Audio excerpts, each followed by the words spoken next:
Fantastic meeting. Thanks, Mark, again for putting this all together. I'm Mark Scott from London. This is my colleague Allison Malcolm from Sydney. And it's great to start with a true expert in their field. Phil Dinning from Adelaide. He is friend, drinking partner, all-round good guy, but really has rewritten the textbooks over the last 25 years on colonic motility. So Phil, over to you. And I've built you up, so you better give a good one. Yeah, it's been about 30 years I've been looking at this stuff now. Finished with marine biology and ended up working in this field almost straight away. So with this, I've been given this title, what does colonic manometry mean? And so I'm going to try to show you where we're at now with software we've developed, catheters we've developed, and how it may actually start to give us an idea of what's going on in patients with constipation, irritable bowel, and perhaps why they get some of the symptoms they get.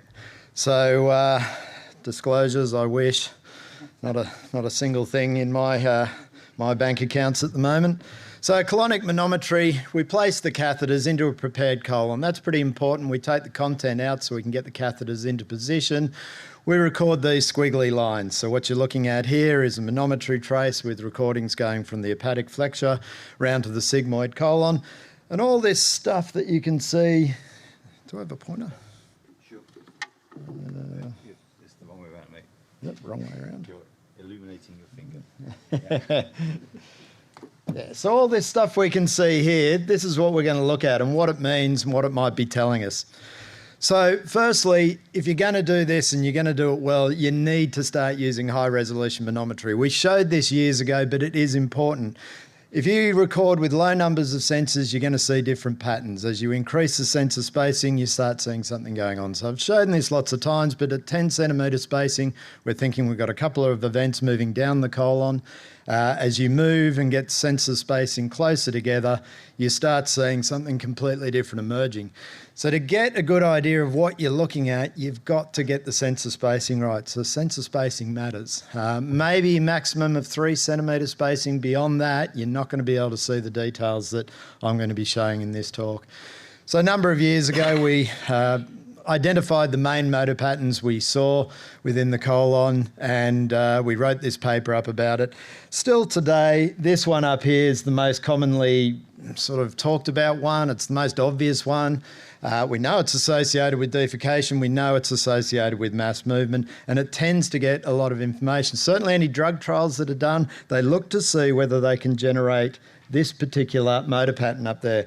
Problem is, most people with constipation, and a lot of kids with constipation, if you give them a laxative, they'll generate this motor pattern, but they're still constipated. So we focus over and over and over on what's clearly an important motor pattern, but it also only makes up about 2% of what goes on in the colon. And the rest of it's all this other stuff, and that must play a role.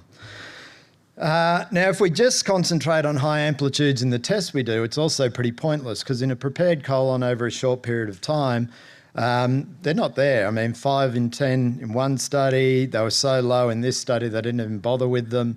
Only one subject had them, and these are all healthy controls, and 32% of healthy subjects didn't generate them. So they're a pretty hopeless measure anyway. I mean, if you had a patient without them, you couldn't say they're abnormal in these short duration studies, because healthy volunteers don't have them either. Now, there is another motor pattern that was described by Maura Corsetti called these pressurisations, these synchronous events that span the length of the colon. They can occur in a rhythmic fashion, sometimes over a considerable period of time. They've sort of been associated with maybe gas transport or flatus. But there is a difference in some of the definitions of these. Now, when Maura first did these, she defined them as these pretty slow-moving pressure waves that took a while to increase and then decrease over time. Then Jan Huizinga put out this couple of papers where they started looking at all these synchronous events, that some of them as low as 2 seconds duration. And this is really what I want to have a look at here. He's even used the term up here that they could be a biomarker for looking at abnormality. Now, about the time that paper came out, we got some data from Sam Nurko. So he does these paediatric studies in kids where they have small and large bowel disorders. But the thing with his studies is he records both at the same time. So you get small bowel, gastric small bowel, and colonic recorded simultaneously. So when you're looking at these data, you've got what you can see here, a catheter coming down through the stomach, then going through the small bowel, but you also have a catheter that's placed up through the colon. So, and they recorded these from kids as low as about 18 months. Well, he sends me all these kids. I've got 3 23-year-olds in there, but I guess they're kids that haven't gone elsewhere. And these patterns that Maurer identified, we could see. This is just colon, so this is going from cecum down to rectum. So you could see some of them, but we only found them in one child and only about 15 of them. So most of them are actually just shown in that picture. Now we can have a look at the small bowel recording done at the same time, and you can see that these are clearly just colonic motor patterns. So they're only in the colon, they're not stretching anywhere else. However, when we started looking at these particular events, we could find examples everywhere of these. So what you're looking at here, this is a line plot with a colour plot just below it. So exactly the same data, but you can see these here, pretty similar to this, and these lines here. However, when you look at the small bowel, stomach, and even esophagus at times, you can see these motor patterns span right up through the region. Now, even though these are right next to each other, of course, this is ending about 40 centimetres into the small bowel. So there's, I don't know what distance, several feet of gut in between here and here. So these are spanning up through the small bowel, the stomach, and the esophagus. Now, it's highly unlikely that the entire gut from the esophagus to the anal sphincter is contracting simultaneously. So it's probably motion artefact. And in fact, we looked at straining, it could be anything, straining, laughing, coughing, movement. Remember, these are little kids, so they're probably wriggling about a bit as well. One of my colleagues or students at the time, I gave him this wonderful project. So we had 27 of these patients, some of them with double recordings. We had about, I think it's 450 hours worth of these recordings. He identified, with some software he developed, 14,500 synchronous events that spanned from the most proximal colonic sensor down to the most distal. So he identified 14,500 of these. 14,550, 99.9%, span the entire gut. So in these kids, there is no way you could say these are colonic events. Well, you can't say definitely, we didn't record motion artefact, but it's highly improbable that these are colonic motor patterns or even gut motor patterns. They're more likely extrinsic forces on the catheter, which is inside. And so this is just a little bit of a concern when we're talking about a biomarker in patients. Now, maybe in healthy controls there's something else going on, but of course you don't do these in healthy controls as a biomarker, you do them in kids and patients. It was also claimed that these synchronous events mate with high amplitude propagated sequences, and that might combine to increase the pressure to move content out. But again, we're able to look at these in kids. We found loads of examples of the same thing, and all of them, as with everything else we did, span the entire gut and even into the esophagus. So 188 of the 327 we found had these synchronous pressure waves going through them, and 100% span the entire gut. So I do think we need to be a bit careful when we're looking at manometry traces that we're actually trying to define what is a genuine colonic motor pattern and not what could be some kind of extrinsic force applied to the catheter. So what I really want to talk about is the sort of myogenic contractile activity, which makes up most of what we see in the colon. Now, we all know that ICCs exist in the gut, and we have a couple of prominent layers within the colon, the myenteric plexus and the submucosa, and they record, they beat away at different frequencies. So this paper by Jan Tak's group showed Jan Huizinga's group showed nicely these two different frequencies exist within the colon. So the 2 to sort of 8 cycle per minute one, a slower wave frequency, very prominent. And then there's also a higher frequency from 9 to 12 cycles per minute. So what if we just looked at this activity instead of just trying to focus on high amplitude events? So this is some software we've developed. It's taken many years, 10 years or more, to get this into a state where it's working nicely. But what you're looking at here now is, this is in a healthy adult, and we have sensors. This is from about, I think in this one, mid-transverse colon down to the top of the rectum.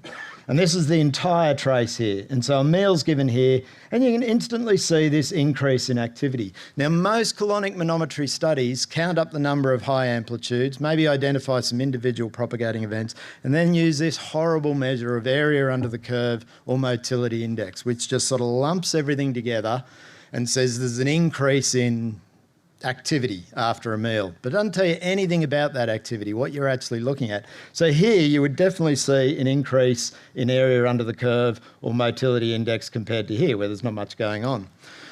But in this particular trace, what you're looking at now is within this box here, this part of the manometry trace. So that's just expanded here. Here, you're going to see the dominant frequency of pressure waves in that window. So as we move through and the window changes, you're going to see a change in the frequency of pressure waves here.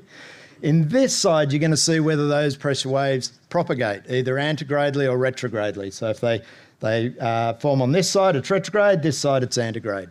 So as we move through this, you'll start to see this build up. So we approach the meal. There's not much going on because it's pretty quiet. As soon as they start eating, it starts to build. So you start to see this increase in a number of different frequencies, sort of from 8 cycles a minute down to 1 and 8. But then that sort of 2 to 4-ish, 2 to 6-ish starts to build. And you'll also notice with the propagation, there's some antegrade activity there, little burst of retrograde. But as we start to move into the area we're in now, it clearly becomes predominantly retrograde propagation. And that's shown on those figures. So you've got a very dominant sort of 2 to 4 cycle bit of activity that's propagating mainly in the retrograde direction. Now, we've built on some earlier theories with this, that this is probably the rectosigmoid brake that helps to control rectal filling. So you don't have content just randomly sort of moving into the rectum. It's done in a very controlled manner. And while this is going, it's not going to enter into the rectum. Something to just think about as well with our anorectal manometry. We look at fecal incontinence, but we really just focus on that tiny little bit at the end. What about all this stuff that's going on before it, if this is absent?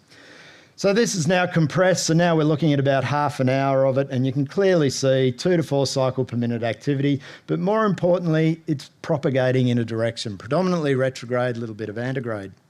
So what about someone with constipation? So we're going to look at the exact same stuff here. You'll see after the meal, there's clearly an increase in activity. So again, if we did an area under the curve, we're saying there's an increase in activity. Probably wouldn't differ that much from the healthy control. But actually look at the data as we start moving through it, it's very different. So the first thing as we hit the meal again, you start to see an increase in activity, you start to see this frequency go up. You notice the slow wave activity is there. The sort of 2 to 4 cycle per minute activity is there. It's a little bit scrappier at times, but it's clearly there. So they're generating slow wave activity. But look at the propagation panel. There's just nothing. So this activity is present, but it's not propagating in any direction. It's almost like one section of the bowel is not talking to the section of the bowel right next to it, because the way this software works, it looks at every adjacent pair of channels. So if there's something going on there, it'll detect it. But in this whole compressed area, we've got the clear sort of slow wave activity. You can see a peak just above 4 cycles per minute there. No propagation. So you could give them a laxative. Maybe they generate a high amplitude propagated contraction, but if this activity doesn't improve, it's not going to favour flow because there's no coordination there. And I suspect this person also got some abdominal discomfort and low levels of pain. But imagine if content gets trapped in those regions. Instead of it moving nicely to and fro, it gets trapped and you've got contractions on either side, maybe even on top of it, which probably comes across as abdominal discomfort. So I'm going to show another one of these in... this is always when I look at this, it reminds me of this old quote. So this is an old paper, 1933, but they say in it, in coordination of muscular motor function rather than paralysis is the basis of all constipation. Now, I wouldn't say that, but certainly in a lot of the constipated patients we look at, you get the idea that the gut's just not coordinated. It's not doing what it should do. Even though it's responding to a meal, it's not doing what it should do. So here's one with IBSD. Now, this patient told us that whenever he eats a meal, he instantly starts getting this urge to go to the toilet. He gets tummy rumbles. He needs to fart. It's just generally uncomfortable. And look what happens as we start moving through the plot with this fella, you can see instantly all these very rapidly propagating waves that are moving down into the rectum. So this is through the sigmoid colon. It's the slow wave frequency again, so it's that sort of 2 to 4 cycle per minute activity, but it's all moving down into the rectum, and every one of those he was putting in marks for discomfort. Then we go through a period where there's not much happening, it all quietens down a bit. Then the abdominal symptoms start to build again, and he passes gas at the end of that little burst of activity. And then all of a sudden, this retrograde activity reappears. So his gut can do this, but whereas in a healthy control, this starts soon after a meal, for some reason in this patient, it started, I don't know, about an hour and a half after the meal. But as soon as he ate the meal, he had the slow wave activity rapidly propagating down into the bowel, which was all associated with these gut symptoms.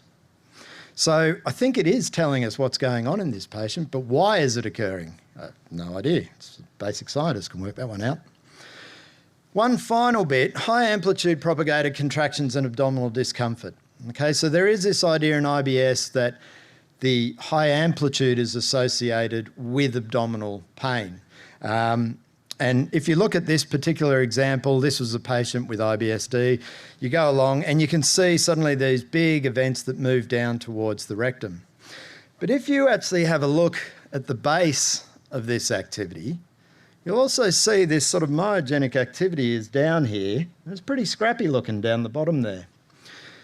And if you go back and look at data from, this is a paper published 2001, it was sort of said that abdominal pain coincided with 90% of high amplitude propagated contractions. And if you have a look at the pictures, these were very low resolution recordings at the time, 10 centimetre spacing. But you can clearly see in between these big events, there's all this sort of scrappy stuff here. So if you look at a healthy control with the same sort of phenomenon going on, no pain, no discomfort, you get propagated events coming down, and here you've got this nicely coordinated activity. This actually stops way up here, it doesn't come down to this. This one moves down a bit further, but it also meets this nicely coordinated activity. This one comes right down further, complete inhibition of activity before it, because that's where the flow occurs. Okay, that's just basic manometry. But if you compare that to the patient, you see two very different patterns. In the patient, you've actually got the propagated activity moving down into a very uncoordinated, non-relaxing part of gut. So is it the high amplitude that's causing the pain, or is it the high amplitude moving content into a region that's not ready to accept it, or worse, moving area into a region which is now contracting on top of gas or something like, which is causing the abdominal pain?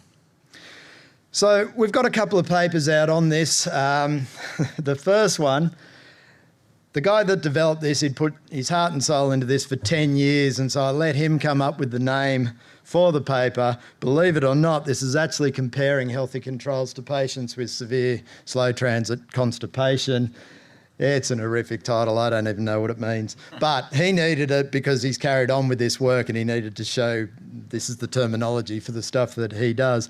And we've just had this one only accepted last week in American Journal of Physio, which actually looks at the comparison between the healthy controls and patients with IBS. So I guess to go back to the original bit, what does it mean?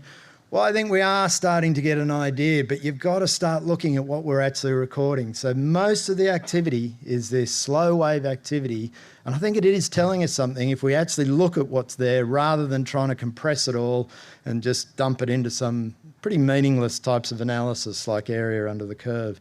So these are just single individual patients, but you do start seeing these differences there. And we're starting to get to the stage where we're able to match these symptoms up with some of these motor patterns we're seeing. And perhaps when we can start to characterise this properly, we might actually have real biomarkers where you could start giving treatments to see whether you could get rid of the incoordination or change that antigrade to retrograde. So that's it.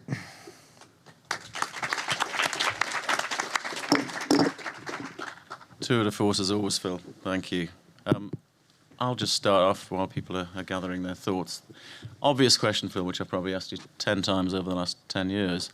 The paediatric guys use colonic manometry routinely in clinical practice, it seems now. Yep. In adult practice, can we yet define an indication to use colonic manometry?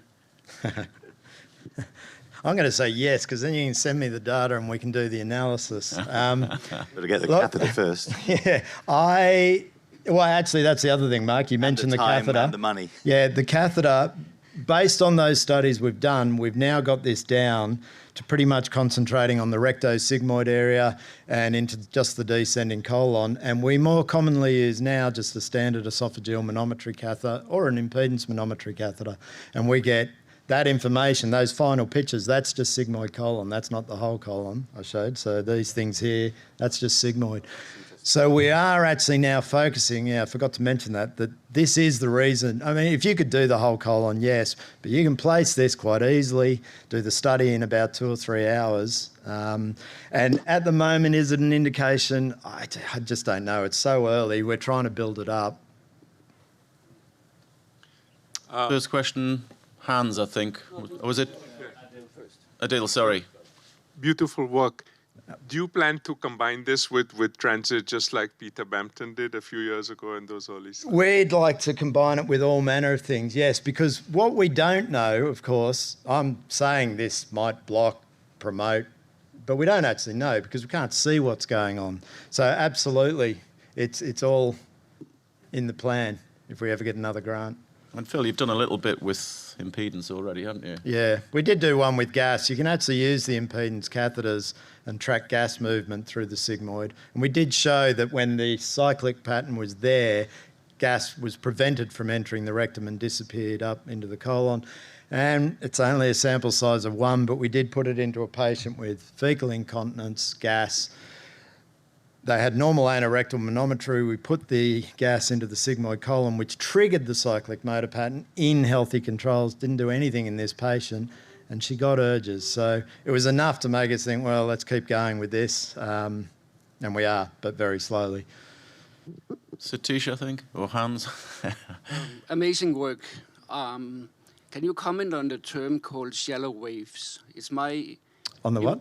On shallow waves, shallow colonic waves. It's my impression from animal experiments that you can do in vitro experiments where you show changes in diameter, but you cannot show concomitant changes in pressure. Yeah. It's shown in a number of animal experiments. Actually, we have done a phycobionic study where we also showed these shallow waves. I think the purpose or the function of them are mixing and increase the surface area, which may benefit. I'm sure that's what it is, yeah. But also slowly move content back if it's not time to defecate. Could it be with manometry that you just measure the stronger colonic waves and the more weaker one, you would need a different technology to? No, with the fibre optic, that definitely isn't the case. They are so sensitive that the fibre optic one picked up every little ripple that the colon made. In fact, we had to do a lot of filtering to get rid of a lot of it. It doesn't matter because there's contact force. So if you've got a sensor lying on the bowel wall and the bowel starts to ripple, it'll pick that up. If you had uni-sensor direction with the facing, so if you had the catheter lying on the colon with all the sensors pointing up, then maybe you'd struggle to detect something. But with this, the way the sensors are these days, as long as you've got a sensor on the bowel wall, because we talk about them as pressure sensors, but for the most part, they're contact force sensors really, because they're responding to the force of what they're on. So I would say in days of old with water perfused sensors pointing up, you would miss a fair bit, but I don't think you are with these ones now. I think we're pretty much recording what's there. 2 more. I think one for Satish, and we'll finish with, we'll have to finish with this guy over here. Sorry. So, Phil, fantastic job. I mean, that was really wonderful to see how much, with all of this new iterations, you're able to dissect out and so on. But I have a much more practical question, and you might, from some of your experience, you can comment on that. Yeah. I mean, colonic manometry has never caught on in the adult world. Yep. And largely in part because of equipment-related issues. In the pediatric world, it's quite successful because they can admit those patients and they keep them in, for 8 hours, 12 hours, for a few days, and they are able to do it. And in US, as you know, there are about 40, 50 pediatric gastroenterologists who do it. But in the adult world, it's been difficult. We've been doing for quite some time ambulatory colonic manometry, and that's how we were able to get away with all of this. But unfortunately, that equipment is all gone. That manufacturer is no longer there. So my question really is, how do you see this tool becoming a potentially useful tool in clinical practice, and what kind of equipment should we be thinking about? Yeah. Because I know you nicely said use esophageal manometry catheter, but I don't know how long it lasts. I presume no more than 6 or 8 studies before. No, we're up to, with an impedance manometry, we're up to about 30 studies now and still have no problems. I'm shocked, but that's great. Just got to be careful with it. You can't whip it around. And the colon is... But what we're doing now as well, we're looking for a stimulant. So the classic is a meal, or blow up a balloon. But we've actually found these low levels of gas insufflation, really low. I'm talking like 20 mil put in over 2 minutes, is enough to trigger this colonic response in healthy controls. So that's the other thing we're looking at. Getting a catheter in, prepare the colon. If you don't prepare the colon and you've got content in there, you get a mixture of activity going on because the colon obviously responds to what's in there. So you could argue, well, that's the way we should do it, but you'll never standardise the study if that's the case. So prepare the colon. The catheter just goes into the descending colon. We don't clip them in place anymore. We just leave them there. A little tiny tube next to it, which we inflate low levels of gas, and we get this very reproducible response. The whole study's done in 90 minutes. So if we could get it to that stage, and if we could really start showing these motor patterns are linked to patient populations, or better still, give them a treatment and show that we've changed that motility pattern, then we might start to get somewhere. But, you know, as you said, there's so few people doing it now, so we're scrambling on very little bits of data and we just do what we can. I've got a lot of paediatric data because they do studies in different ways with different catheters, and trying to get a kid to do anything they're supposed to is difficult. So, one very final question. Quick one, please, Alex. Yep, quick one. So in the Reclaim study where they did MRI and manometry, one thing that we saw a bit was basically a bowel loop that's peristalsing next to the colon, for example. Your catheter's got the sensitivity to pick that up. And what do you think about adjacent contractions that may be influencing the otherwise static wall of the colon? I don't think anything of that because no way we can determine that. I mean, if that were happening, I don't know. Never even thought of it. But what I'll have a think on that and get back to you. But what I will say, Phil, this is really miles improvement from the last time you presented this. Yeah. Well, that was the very start. Everyone was looking at this and really trying to understand it. But now we have. Now we can see that the whole methodology is simplified. The technology that you're using is more available. The analysis is there, and I mean, and maybe we will get to a killer app for this technology sometime soon. So thanks a lot. Brilliant. For that. Thanks, Phil.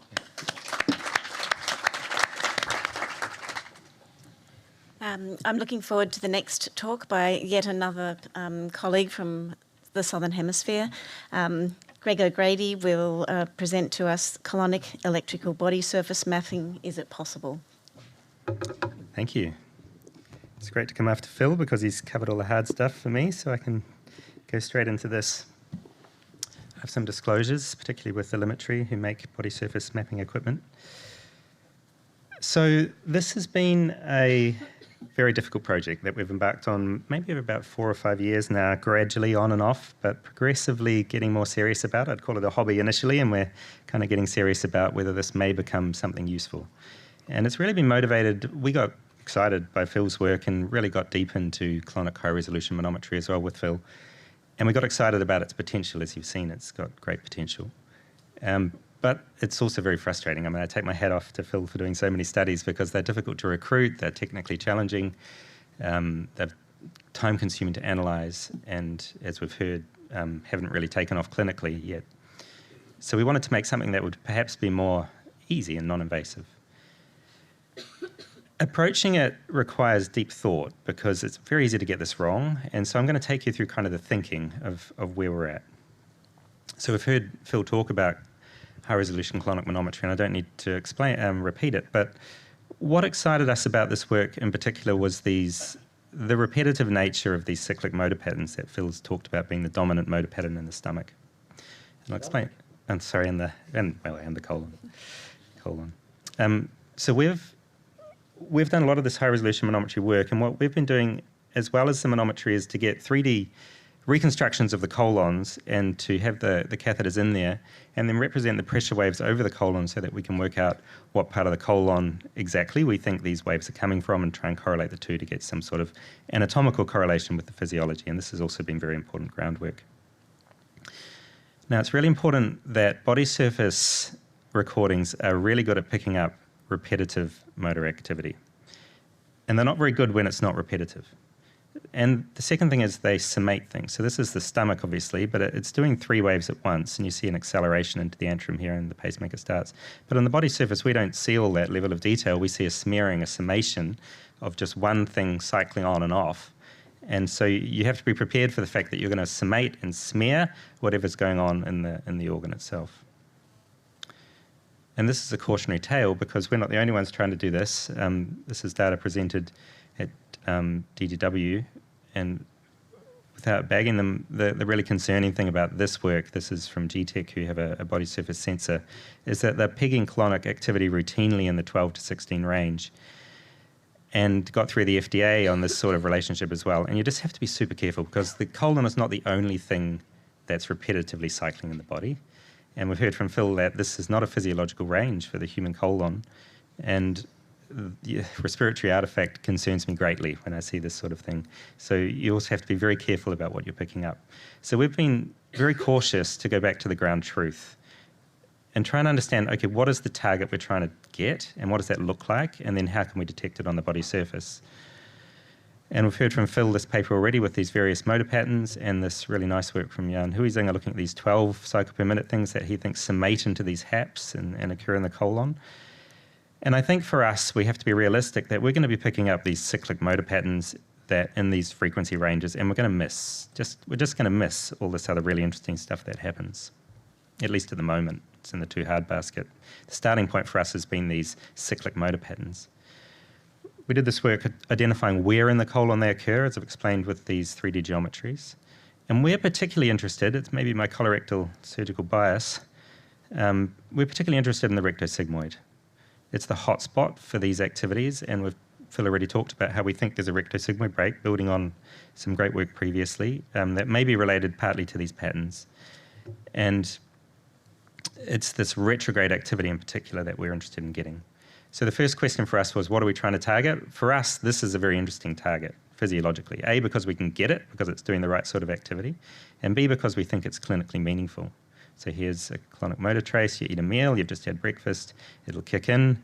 You get these repetitive activities around 3, sometimes higher, around the rectosigmoid in particular, going backwards. It does go right through the colon, but this is the dominant area. And it's a beautiful target for getting at the body surface. The second, or the next problem is the anatomical variability you're dealing with. We know that the body surface signal falls away exponentially from the source. And this has been a real problem that we've worked through in the stomach. You have to be on top of it if you really want good data, because the signal quality just drops. And this was one of the problems with old school EGG when they tried it, was that the stomach is really variable in its position, shape, size, everything. And if you put these electrodes, these are the 3 EGG dots represented here on patients with various sized stomachs. Variability is the norm in the gut. And this data here shows in a traditional location versus if you get the highest, if you pinned it right on top of the stomach, if it was moving around, you get dramatically better normality in your recording.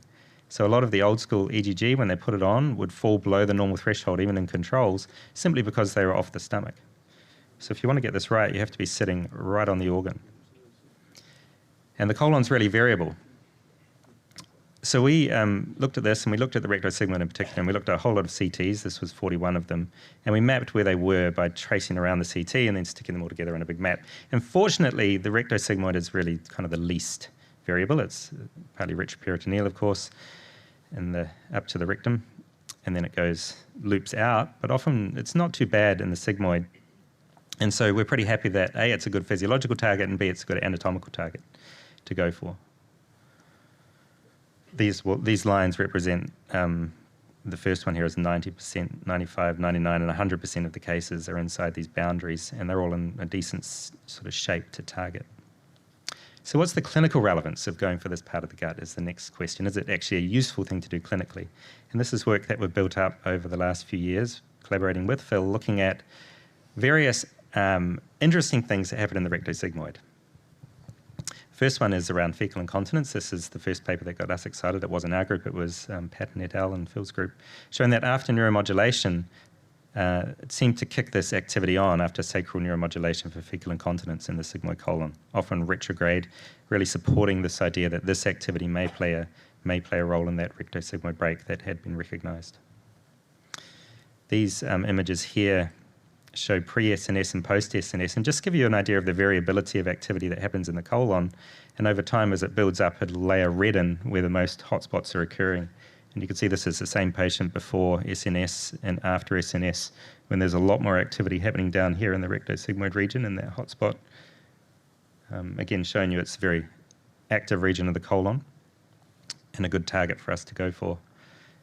But just way more variable in the stomach. This is an order of magnitude harder than the stomach, because the stomach's really boring. It's just doing the same thing all the time. Whereas the colon's jumping all over the place. It's got 10 different motor patterns. Sometimes it's doing nothing, and then it does a whole lot of burpees. I don't know. It's like it's very hard. So we repeated Phil's work in Auckland in patients with fecal incontinence, and we did before and after SNS, and we also compared them to controls. This was really hard. These studies are hard. It took 2 years. We got 12 patients. You kind of work your butt off to do it. Patients have catheters in for 2 days after the SNS. But we did confirm it, and we also showed that in fecal incontinence, a lot of patients have a really suppressed rectosigmoid break activity, which was a nice finding. And then when you turn the neuromodulation on, it never comes back to what it was in healthy patients, but it does get a lift, a significant lift, particularly we found in that fasting period. So there's something there. Maybe this could be a biomarker for neuromodulation, when it's likely to be successful, when it's not, different protocols you could test. Very interested in that as a emerging clinical story around body surface. Also, Phil's already talked about constipation, so I don't need to, but this activity can become disorganized, it can become reduced. We also looked at low anterior resection syndrome, being colorectal surgeons in my group. And this is a really interesting group to study because you effectively got a model where you're removing that part of the bowel. And then you can study it again, and you can see in this colon, for example, this is very straight. The patient's had a high anterior resection, and it's just going straight up there. So we looked at LARS patients, low anterior resection syndrome, of course, bowel dysfunction after surgery, and we found that there was reduced activity in the rectosigmoid break region. As you'd expect, it's anatomically been removed. And these patients with worse symptoms compared to no LARS patients had worse reduction in the amount of retrograde propagating and total activity in that part of the bowel. So there seemed to be some physiological relevance coming through there to this activity. This is my favourite study. These are patients who had right hemicolectomies for various reasons, and we were able to put the catheter in there before surgery and leave it in during surgery and then have it in after surgery for a day. In this first study we did. And the really interesting thing was we often think of bowel after surgery as going really quiet, but it actually becomes profoundly hyperactive almost in all cases. And this comes back to Phil's quote from the 1930s that a lot of the dysfunction in the gut is hyperactivity, irregularity, not hypoactivity. These are patients pre-op, and you see post-op, it's profoundly active, like 2 or 3 times any normal we'd seen before. It's continuous, it never turns off, and it's very high amplitude. And this activity was all through the rectosigmoid in post-operative patients. We then repeated this study out to 5 days, which took us another 2 years to get about 10 patients. And we found very interesting that this is pre-op. At the time of incision, it jumps and then it goes crazily active, the colon, and then it declines over the next 4 or 5 days back to where it should be, back down here. This is the level of activity, percent of time that the colon's active. And we found that no one recovered their bowel activity until this activity settled back down. So we think it's important to post-operative recovery. One final bit on the clinical relevance is acute colonic pseudo-obstruction. This study we did for 2 years included 1 patient, and the difficulties of getting these acute patients in. But these are patients post-operatively, this was spinal surgery, developed an acute severe pseudo-obstruction. CT, you can see these really focal points of narrowing. We've got high-resolution manometry at the same time, and they're getting these super spasmodic, extremely active rectosigmoid regions that are turning on and off, extremely discoordinated, very different to this one where it's very coordinated. This one may be a harder body surface target because it's so discoordinated and it will summate into difficulty. It's better when it's rhythmic, but interesting target. Okay, so where am I up to? We've talked about the biomarker we're going for, repetitive cyclic activity. Talked about it being clinically relevant, possibly in a number of disorders. If we can detect this, it could be useful. And we think it's anatomically going to be possible. So we started out like this. This was the first paper we published. Actually, we haven't published much since, but we've been doing a lot of it in our lab. And we used this $100,000 equipment and these pins here. And it's just very painful to set up. But we did 20 students. The nice thing is you can do it all so fast compared to manometry. You can just get people in. And then, of course, we've developed the screen-printed version to get away from all of this. And this is a dream in comparison. You just prep it and stick it on. But it was hard to develop it. But it's now available for use. So these are all screen-printed electronics. They've got hydrogels, adhesives, and you just peel and stick them. And then we developed our system for recording for the stomach, and it can be used for the colon just the same with the reader device. It snaps on, and then you just stick it on the patient. I think you've all seen this already, but if not, I can talk about it later. So here's 2 patches. We've been using 2 at the same time. So it's 128 electrodes on the patient, and this one's not aligned perfectly. It bugs me, but usually they are. And then, so you can see here's a high-resolution manometry catheter in at the same time, and these are the edges here. The paper clips are the edges of the first one. And so you see how much of the abdomen you need to cover. If you get the rectosigmoid, though, you just need 1 of these patches. But if you want to cover the whole colon, you need 2 of them. 128 electrodes simultaneously. Imagine sticking them on one by one. And then there's a whole, world of pain when it comes to the signal processing. The guys have been deep on this, like you wouldn't believe, and I'm not going to talk about it. But it's all being published, so if you've got someone who cares and wants to reproduce it, then it will be published sooner or later, and this is the first paper, and there's another big one coming out on the signal processing Xenofact 2. This is really hard.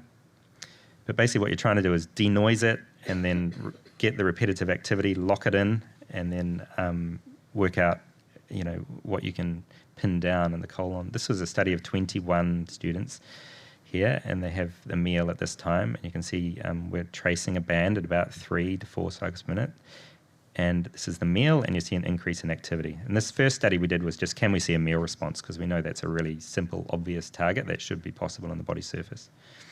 And the answer was it was definitely possible. So these are amplitude tracings here, the power, and you see the meal, it increased on almost every subject. These are, we put a threshold on to see what we, where we could reliably detect, and when could, it would turn on, and there's 21 subjects here, and you can see that we're getting meal responses in most of them, and the meal response timing and pattern matched what had been previously published with high-resolution manometry. But this didn't have a ground truth in, so since then we've been working to do simultaneous high-resolution colonic manometry with 100 sensors and 128 body surface electrodes at the same time. And this has been a tour de force, and particularly by Sean Seo, who's a PhD student, been doing this. It's just been a monumentally difficult piece of work, but we're getting really close. So you can see here, if you put 1 patch on, you're going to get the rectosigmoid, but these are different subjects with both devices on at the same time. The variability is obvious. The degree of size that you need to do is obvious. But again, we're mostly interested in the rectosigmoid for reasons I've explained at length. So I'm going to show really early results, and this is going to come out soon, and I'm sure will be around about the time of DDW next year. But again, what we have here is black, the summated high-resolution manometry trace, and we picked a motility index as the first thing. Phil's talked about some of its limitations, but it's something we want to get first, so we can tell when it's working and when it's not, at least, as a nice starting point. And then these are different signal processing techniques in blue and orange, and these are different subjects. And overall, we're pretty happy that we can correlate fairly well, but it's not 100%. Sometimes like this one, this is pretty good correlation. The black is, again, the manometry. The mouse doesn't. Oh, you're not seeing it. Thanks, Phil. Try this. Yeah, so this one's a fairly good one. See, the black is the manometry, and these are the activity patterns that are going on the body surface. And it'll never be one-to-one because they're measuring slightly different things of smearing. So we're just trying to get a reasonable concordance. And we're finally getting to a point where you see at least it's flat, and then there's the meal running through here, and then you get an increase in activity. And sometimes that correlates quite well, and sometimes it doesn't. And you can see on the right here again, black is the high-resolution manometry. And then these are two signal processing techniques we're turning on, trying to get when the colon is being activated and when it's not in that rectosigmoid region. And we're getting there in terms of reliability of picking up rectosigmoid cyclic activity on the body surface. The next trick is to try and spatially localize where that's coming from. This is a lot harder, but it works sometimes and others it doesn't, and we're still trying to work out exactly why. What we do is we put a hotspot where that activity is coming from on our 64-channel array, and then we do the same on the manometry catheter, and then try and relate them over time. And there seems to be little offsets in time, as you might expect, but also in area, and we wonder whether it's just projecting through the fat of the body in different ways. But I'd say it's reasonable. So I haven't given you much quantitative. This is fairly qualitative, but that's coming in a publication soon. So what have we learned? The good news is that we can detect cyclic activity. The dominant activity at 3 CPM, also 6 to 10 range, very rarely higher. It's very hard to detect anything that's single, less than 1 CPM, and we're very unlikely to get HAPs at the moment. And we've got this motility index that we're dialing in pretty well. Acceptable consistency with colonic HRM and the analyses we've done. Acceptable fidelity with the activity and time course and meal response, and reasonable spatial localization to a colonic region where it's coming from. And we're still dialing that in. One day we hope to get propagation, but the problem is the direction, the colon, you don't know the anatomy, so it's harder. But it's hard when things get messy, and if there's multiple actions, multiple regions doing it slightly offset times, then the frequency can go into different ranges because the body surface summates it, and propagation's hard. And lastly, harder than the stomach. Again, if you're up here, usually abdominal fat doesn't really sit up there, especially in men. But the colon, it goes down to the waist a lot of the time as patients get higher. So another real challenge for this is going to be obesity much more than the stomach, just due to the pendulous nature of the abdomen. Let's get bigger. So just to conclude, we have a target biomarker we're going for, cyclic motor activity in the rectosigmoid. The clinical relevance we think is going to be there, depending on how good we can lock it in. We've got the technology available now, and it's possible, but with some caveats that we're currently looking at motility index rather than anything more profound like Phil's shown in the colon. And we think it's going to be reliable, but there's a lot of limitations, and obesity is certainly one of them. So we have a little, if you're interested to try it, you can approach us and we can talk about it, because we've decided that it's kind of ready for people to try. If they're interested running a trial in the colon, you're welcome to have a go. There's a little, so long as you're prepared to deal with something that's still in R&D. Thank you. Thank you. Thank you, Greg. That was an outstanding summary of a very complex topic. I think we have a first question. Yeah, thank you very much, Greg. Excellent presentation. I was just wondering, we do a lot of EEG work, looking into the brain-gut axis.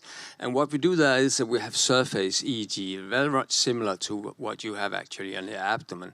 And then we do inverse modeling to look into the sources. And with this propagating activity, you should be able to do inverse modeling based on your surface EEG, and then you should be able to track the anatomy of the colon that way. Just a good idea. Yeah, you're right, and it's done in the heart as well. And the guys I work with back home are world experts in that. So we could do it. We haven't got there yet, and I've got to say that is really hard. That's NIH grant or two's worth of time and effort, and I take my hats off to the brain guys because I know how hard it is. Yeah, so 10-year plan. Big brain, little brain. I'm just breathless with it. I'm just extraordinary, the effort and the development that's gone into both of these new technologies. And, everything seems impossible, until it suddenly is possible. And this is, we're getting insights into things we really haven't seen before. I just have a question. There's a lot of detail in both these presentations on the motor function, and when looking for clinical relevance, have you explored the findings in rectal hyposensitivity and hypersensitivity, or patients with dominant urge? Is that a clinical group that you've considered? Yeah, we haven't, but one of the things that really drove us down this direction is the frustration of not being able to answer questions like that with manometry, just because the number of patients was so small. Like when we did the last study, we could only get 10, 15 patients at a time over a year or two, and you just can't get into subgroups small enough for urge and patients with sensitivity disorders. But we're hoping with this, we can at least get enough. The problem is the quality of, or the data really drops away in terms of its depth. It's the propagation direction, everything we lose. And I just wanted to ask if either of you have looked at what's going on in the colon while we're doing perhaps a standard London protocol rectal sensory test. You know, did you happen to have an HAPC at the time you're having your sensation measured, and at what level do you induce? No, the answer is no. I don't think anyone's done detailed colonic manometry while doing the anorectal stuff, but it's, as I said, if some of this incontinence is not necessarily just that last bit and it's something going on further upstream, then it's probably something we need to do, at least to see. But I mean, you do sometimes see spastic activity while you're doing these balloon expansions during simple anorectal manometry. We did that years ago with the Desprez balloon. Yeah. Yes. We showed that at least in healthy people, rectal distension inhibits pressure activity in the descending colon unequivocally, but not in fecal incontinence. Greg, quick one from me. You very nicely showed you can pick up the 3 cycles per minute dominant activity, and you said there was a broader range, 6 to 10. But you'd also mentioned at the start that Jan Huizinga had picked up this 12 cycles per minute. Do you want to speculate on what that was? Potentially artifact? No, I think it's the real deal. I think he says, and I hope I'm not misquoting him, that it summates when, you know, you kind of get this 12 going on, and then eventually it kind of consolidates into a HAPS that then propagates through. And so it seems to be the start of a HAPS. There seems to be some sort of synchrony that builds up. And something you've been able to pick up or not? Yeah, we can pick up 12 sometimes. Yeah, but very rarely, I'd call it. Okay. Yeah, thanks. Okay. Thank you very much indeed.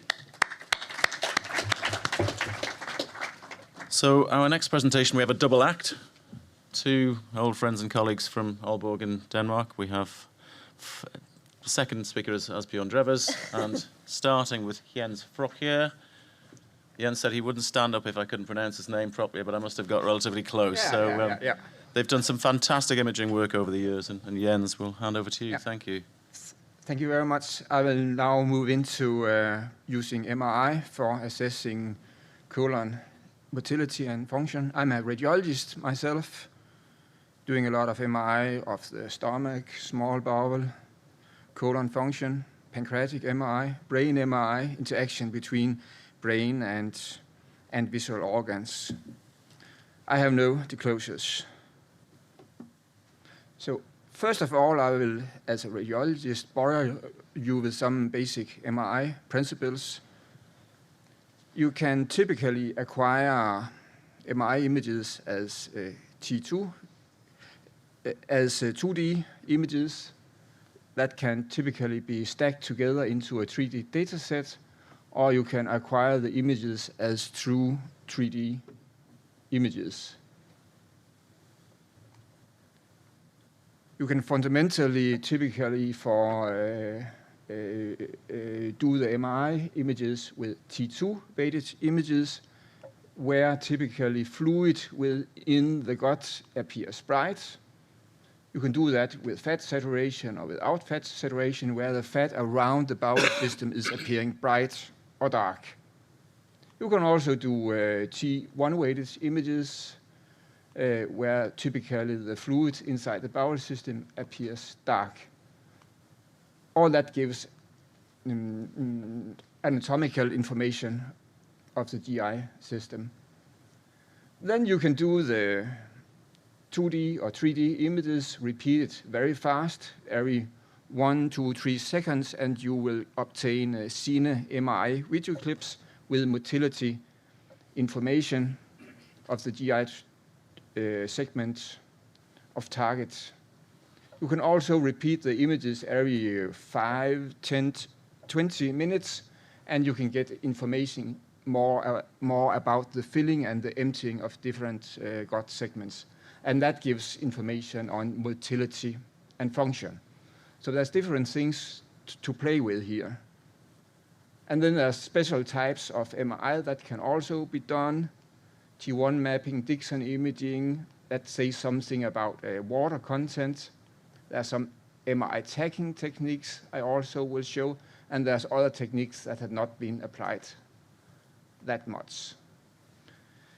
So when designing a MRI study of colon function and motility, you really have to consider what kind of sequence you're using, T1 or T2 weighted images, how to fill the gut system, what kind of meal, what kind of fluid, and how those meals actually appear on the MRI images. You can use Buscopan, maybe not for motility studies, of course, and you can design your study investigating different drugs and interventions. And of course, you can target your examination on what target organ you want to investigate. In this presentation, I will focus solely on the colon, but it is also possible, as Asbjørn will tell later on, to do multi-segmental MRI assessing different gut segments in the same examination. So by reviewing the recent literature on colon MRI, it seems to fall into 4 main methods. So one of the mostly used methods is assessing colon volumes, total colon volumes, and divided into different segments. Another typical method is to track movements of the bowel wall, looking into contractions, using those Cine MRI video clips. The third thing is looking into the actual movement of the interluminal content using special techniques or eating markers that can be traced. And the fourth one is looking into the composition of the interluminal content using special techniques, saying something about water content, dryness. So I will use those 4 icons in the rest of my presentation.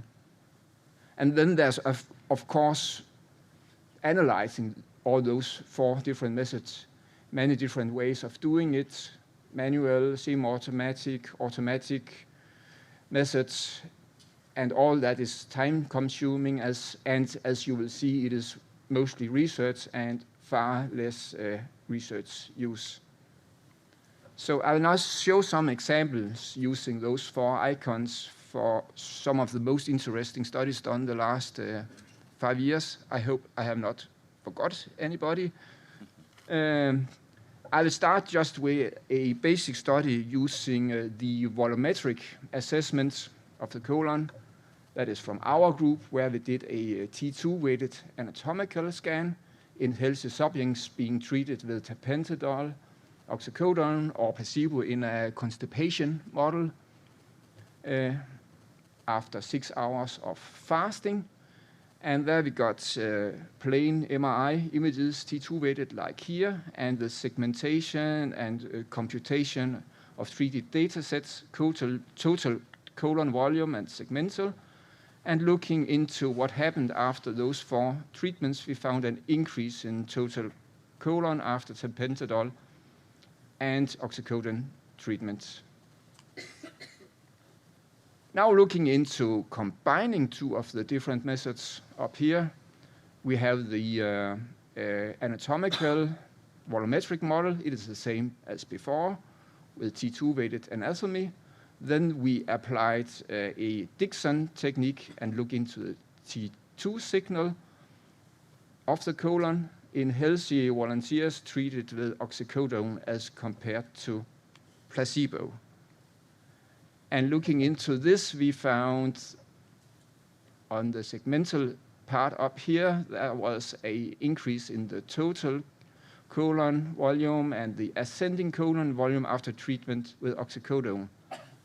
And then looking into the content, the interluminal content of the colon, we found a decrease in T2 signal and a increase in the Dixon signal, indicating less water, more dryness of the interluminal content after treatment with oxycodone. We found that in the total colon and in the descending colon. Now moving into mapping of the contractions. into tracking of the movement of the bowel wall. We have here Alex Menu, who has been doing a lot of work with tracing motility. In one of the basic studies, they in healthy subjects scanned twice after a PEG ingestion. They did a cine MRI sequence for 2 minutes, and there they looked into spatiotemporal analysis of the bowel movements. So it is about placing a center line here in the ascending colon and looking into transverse lines and how they are deformed, changed in diameter during the cine MRI acquisition. And based on that, it is possible to compute those contraction plots and get some really nice information looking similar to the pressure measurements that we have seen in the previous presentations. In this study, they compared the two different scans and then compared towards a visual motility score, and it seemed to have good reproducible results. Now moving into the next study, they combined 3 of the different methods. Here they looked in real patients, constipated patients, IBS-C, and patients with functional bloating and healthy controls. They had a mannitol solution, and they had 2 different MRI methods, and a plain anatomical scan and a cine MRI scan, and they looked into the ascending colon diameter, into the motility of the terminal ileum using that Motilent motility analysis software, and looking into texture analysis, looking into the water content inside the GI tract.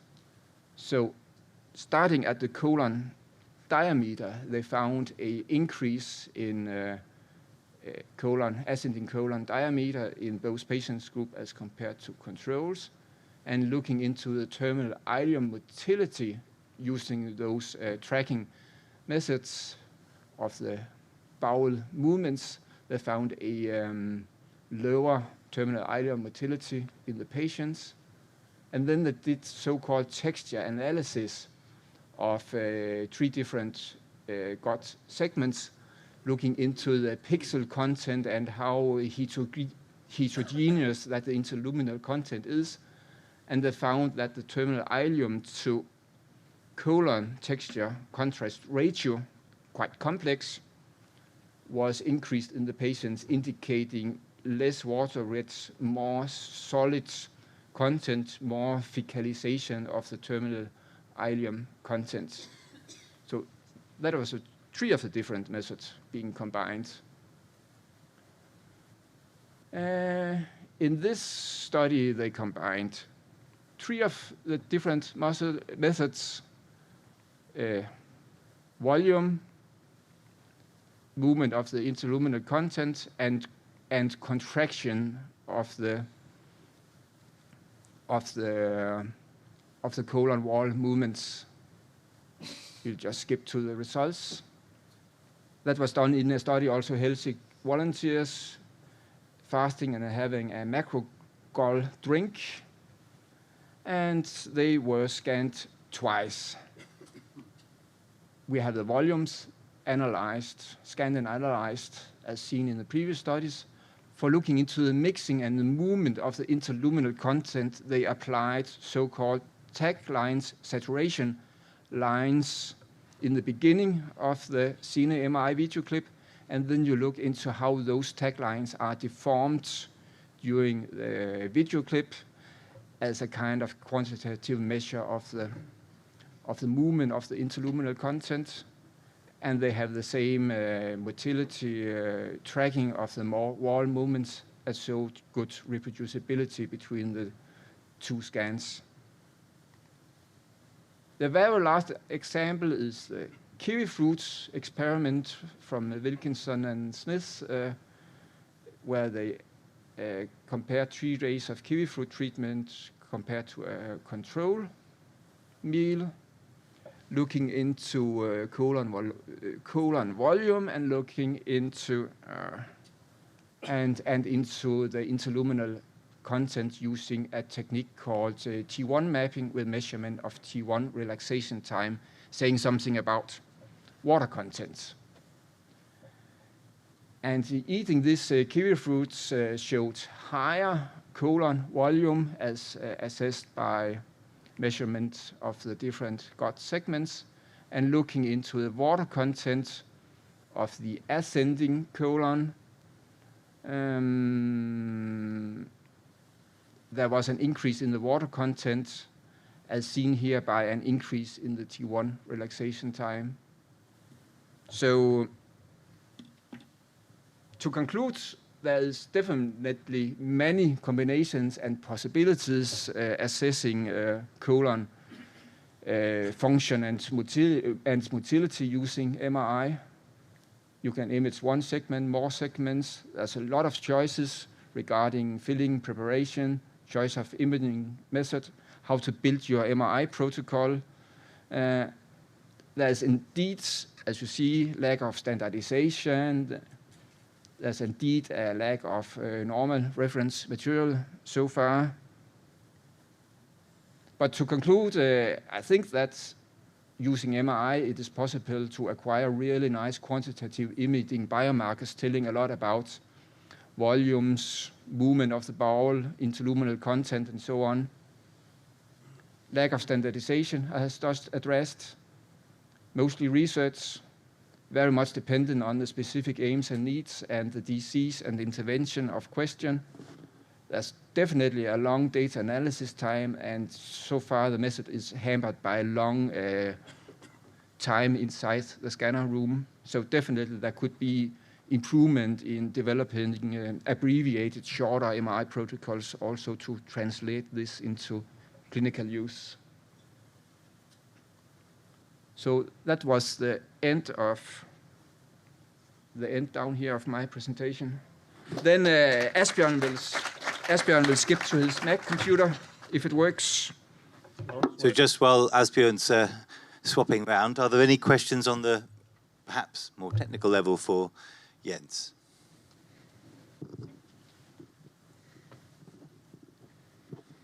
I have a quick question. That was wonderful. But have you ever looked at permeability? Can you actually map permeability changes as well?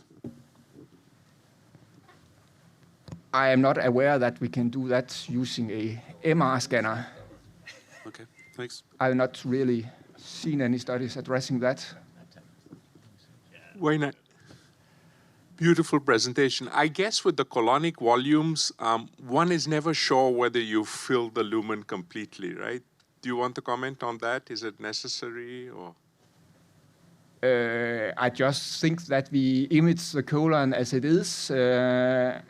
Yes, and you can, of course, using different kind of filling techniques, and the meal and this fluid is passing. So you use T1 for that, do you? For the typically we are using T2 weighted images, and that gives good information on both the water-rich content and also the gas, the air inside. Yes. Thank you. So I think also the MRI is quite good in the distinguishing what is air and what is actually fluid and what is actually feces inside the colon.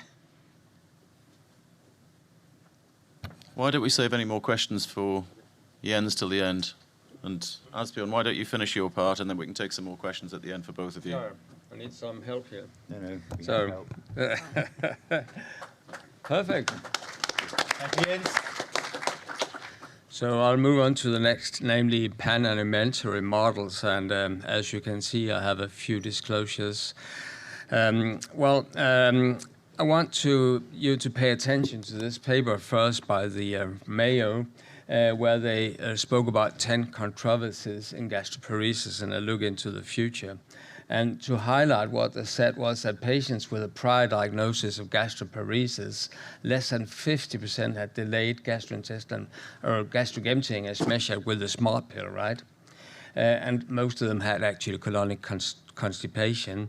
And furthermore, 52% of patients presenting with chronic or recurrent nausea and vomiting had rectal evacuation disorders. So just highlighting that this tube belongs together. I want to express it in this way. We have either the plumbing problem, this is obvious, you have patients with constipation and what they can suffer for is nausea and vomiting. But you shouldn't forget that we also have the wiring problem, namely that if you inflate for example, the colon with gas, you can also see reflexes changing motility in the small intestine and the stomach. And that was elegantly shown by the Spanish group here recently. You can see that when they did colonic distension, actually it induced retrograde reflexes in the jejunum, and also colonic gas filling increased the symptoms. So obviously you have to consider the gastrointestinal tract as a tube it is, and it all belongs together. So it's ridiculous, all the studies we have seen until now, focusing on different segments. This is of no value, ladies and gentlemen.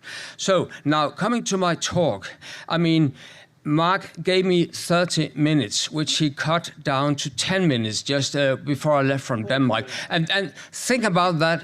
I mean, traveling the whole way from Denmark to fucking Switzerland to give a 10-minute talk, which is of no value. So I want to excuse to you that I cannot show all the studies we did with the SMART pill and also the SMART pill combination with other techniques, because time doesn't allow me to. But I mean, maybe it doesn't matter that much because the SMART pill is sold out, so we cannot get access to it anymore. So I want to show you just shortly, before moving to imaging, one other technique that we have, namely 3D transit. This is a technique where we ask the patients to swallow different magnetic capsules, and then we have a detection array on the abdomen that they can wear in the ambulatory settings, and we get traces like that, where you can, for example, see that is the traces of the capsules throughout the colon. So I want to show you a better one. This is actually Esben Mark, one of our postdocs who and he's also here today. He took an image, an MRI image of his own colon. This is what you can see. The blue one is the center line. And what you can see here is the pill, which you cannot see because it's so small. But in order to facilitate reading, Esben made a drawing, the red one, so you can see where the pill is in relationship to the colon. And now you should see how it moves. And now Phil and Greg, now we not speak about motility, but the resulting forces, right? That is the most meaningful thing. How does the fecal content move? And what you would expect is that all of it goes from the right colon then to the rectum, where it stays until convenient to defecate. But this is not what happens actually, as we also have seen before. Now see how it moves up and down. We spoke about retrograde and antegrade movements before, and sometimes it lays in.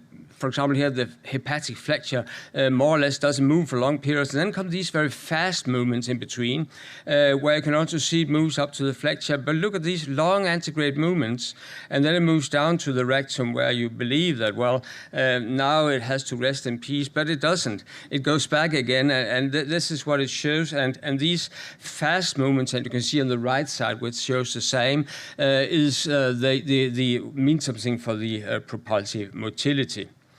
So, but again, I don't have much time, so I'll move to the MR methods. I'm a gastroenterologist, so I had to do these studies together with Esben and Jens, so they should be acknowledged for that. But moving to the Pan-intestinal model, as we actually call it, you can see we can obtain images from the small intestine, as Jens showed, from the stomach and from the colon, but we can also combine that all together. The advantage is that we have extremely much information of the gut and how these different segments belong and how they work together. And you can see in the stomach, we can look into gastric emptying, volume, accommodation, contraction, secretion, sensations to a test meal. We can image other organs. We can look into small intestinal motility, pattern, secretion, sensation as well. And in the colon, as Jens elegantly shown, we can have a lot of information. So it's incredibly a lot of information we have here. What we do is that we assess all this in a 105-minute session where we take the patients in and out of the scanner because they shouldn't lie there for that long. And the top curve, I think there is a pointer here. Nobody can make that work. Here it is. In the top curve, you see the stomach volume, and this is actually gastric emptying time. These are the different compartments of the stomach and how they empty over these 105 minutes in healthy volunteer. This is the motility index, how does it move? This is small intestinal volume, small intestinal motility, and finally colonic volume over time. Coming back to Mike's paper here, and with the stomach, we can actually get a lot of information, which again, I cannot show you. But for example, for the stomach, I mentioned some of that we can do, but especially gastric volume and distribution we have looked into because it seems to correlate to the symptoms. And what we do again, an image here from Esben, is that we look into the different segments of the stomach, what is fluid, what is air, and based on that we can make such models where we can look into the different gastric compartment for every square millimeter, ladies and gentlemen, how much the accommodation actually is. So we have a really detailed information about that, and we use that also, I can't show you today, in the clinic because it correlates very well, often with what the patients feel, what is the accommodation deficit in patients, for example, with gastroparesis. So coming back to the pan-intestinal model, again, shortly showing you, this is not yet unpublished data, that in the stomach,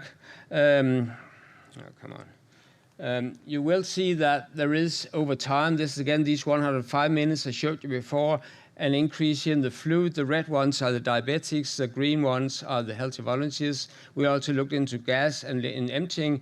In this study, we had 46 diabetics with gastrointestinal symptoms that were both type 1 and type 2.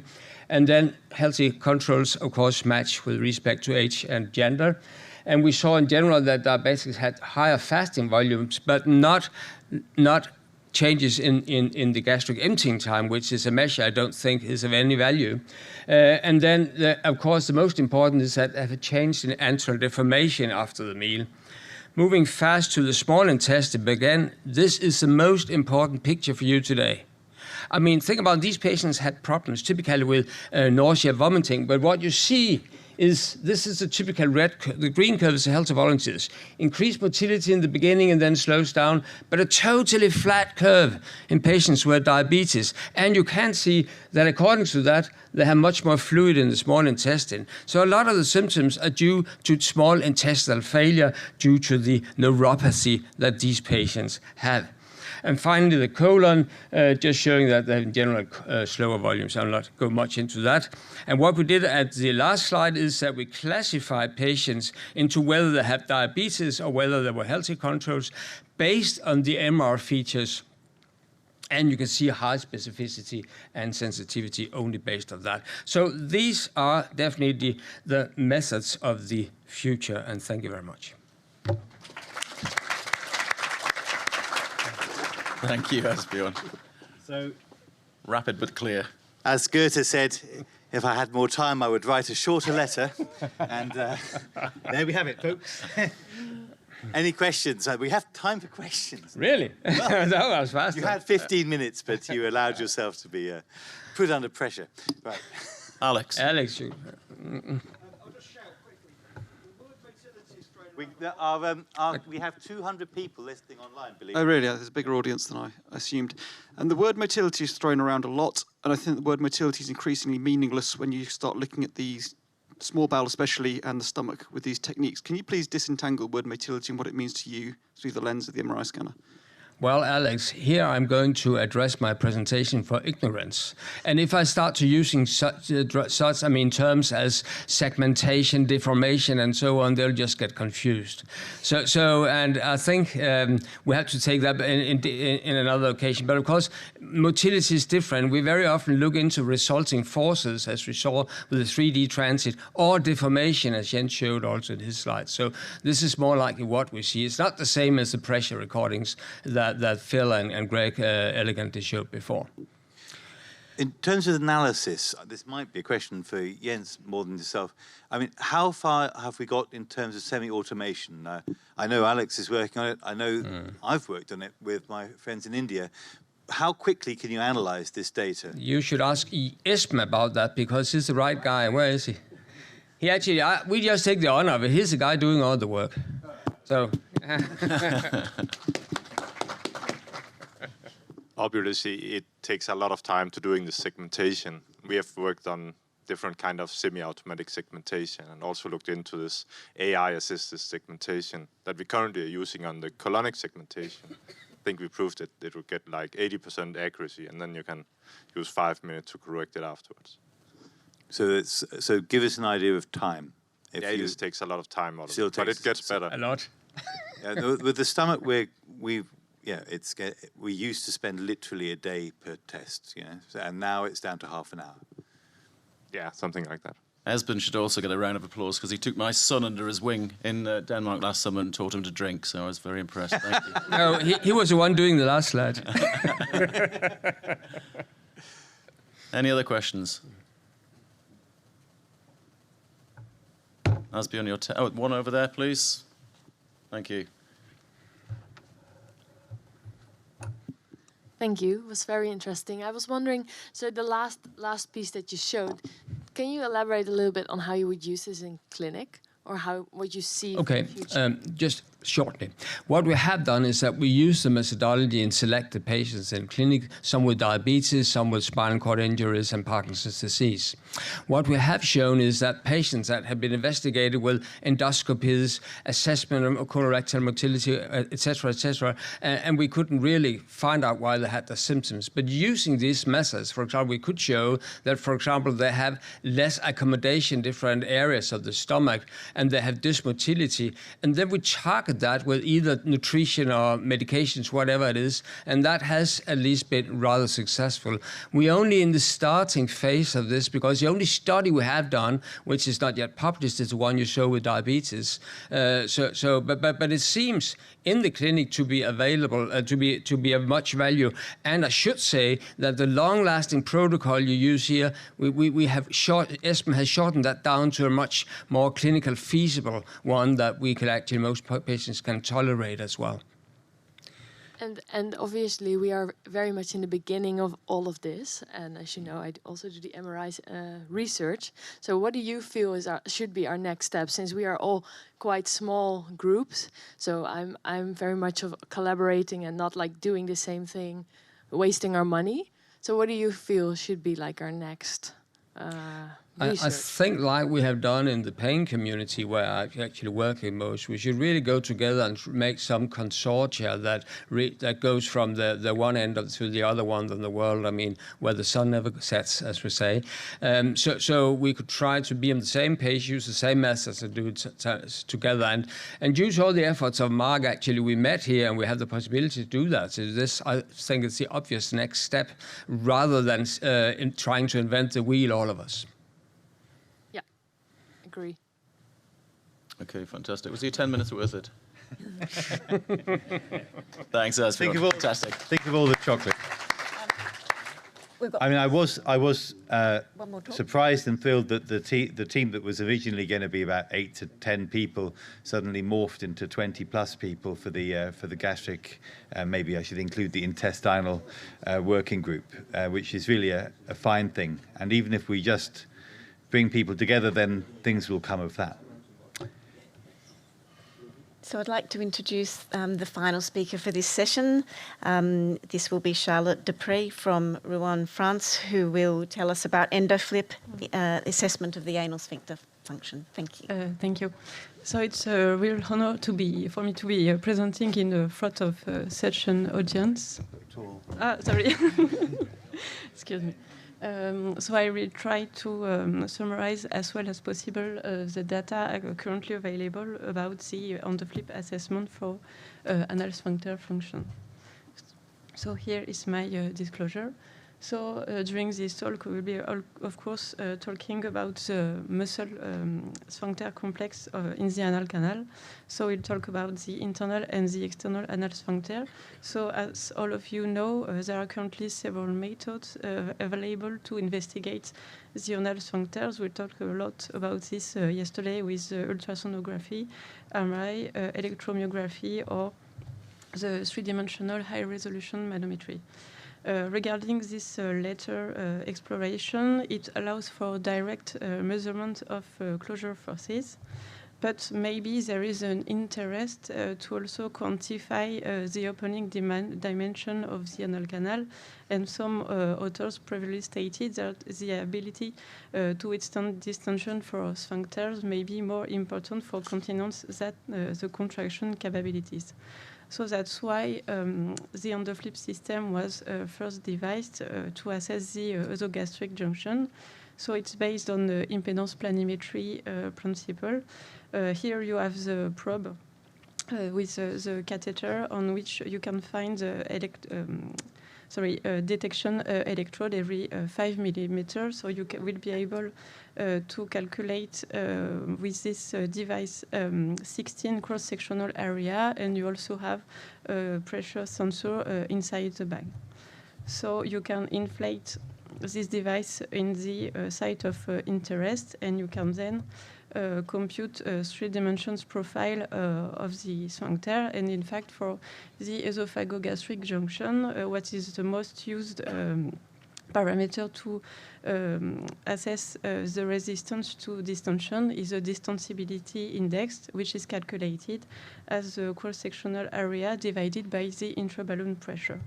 So currently, when you search for the EndoFlip in PubMed, you will find more than 170 results. And in fact, for this device used to assess the anal canal, there are only 16 publications available. And so we will see together what are the limitations of the device currently. Regarding the methodology of the available studies, it's quite similar. The patients are assessed in the left lateral positions, and the probe is inserted through the anal canal to the rectum with only 2 electrodes visible outside the anal canal. The probe is manually held in position by the investigator, and after a certain time of rest, you will be able to perform step distensions from 0 to 50 milliliter using a 10 milliliter step, and you can study the resting period, the voluntary contraction, and also CAF for some of the studies. But the problem is when you try to analyze the response to distension, so in fact the resistance, several parameters are available, from the most simple, like the cross-sectional area, the diameter, or the pressure. In our group, we used the distensibility index in studies, which is the same formula as for the assessment of the gastric junction.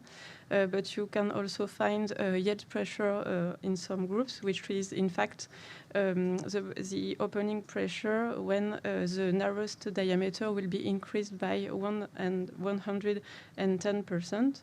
You can also find the compliance or the tension, which is a product of the diameter and the pressure.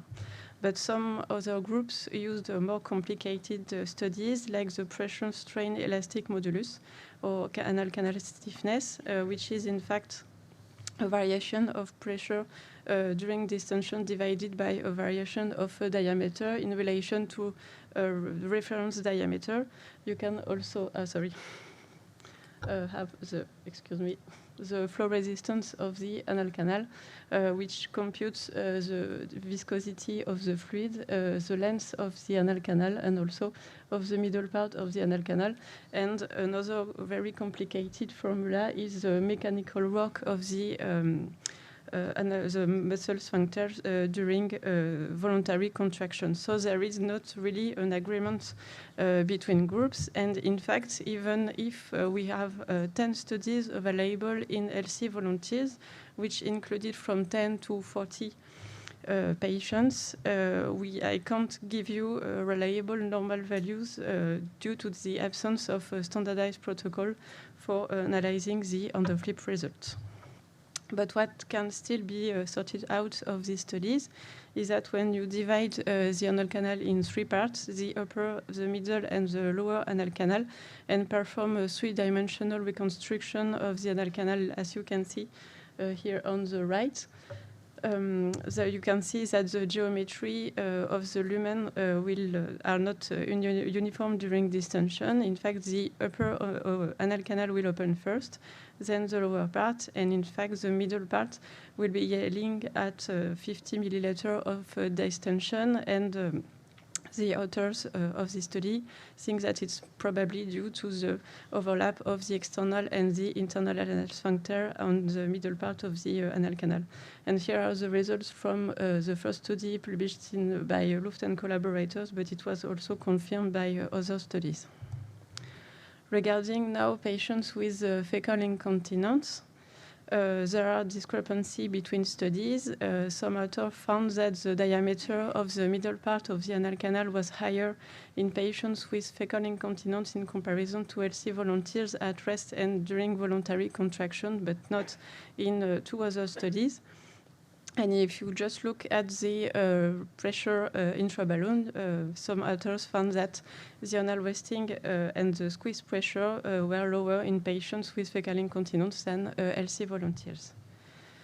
Regarding patients with fecal incontinence, if you study the resistance to distension, whatever the formula used, this will be lower in patients with fecal incontinence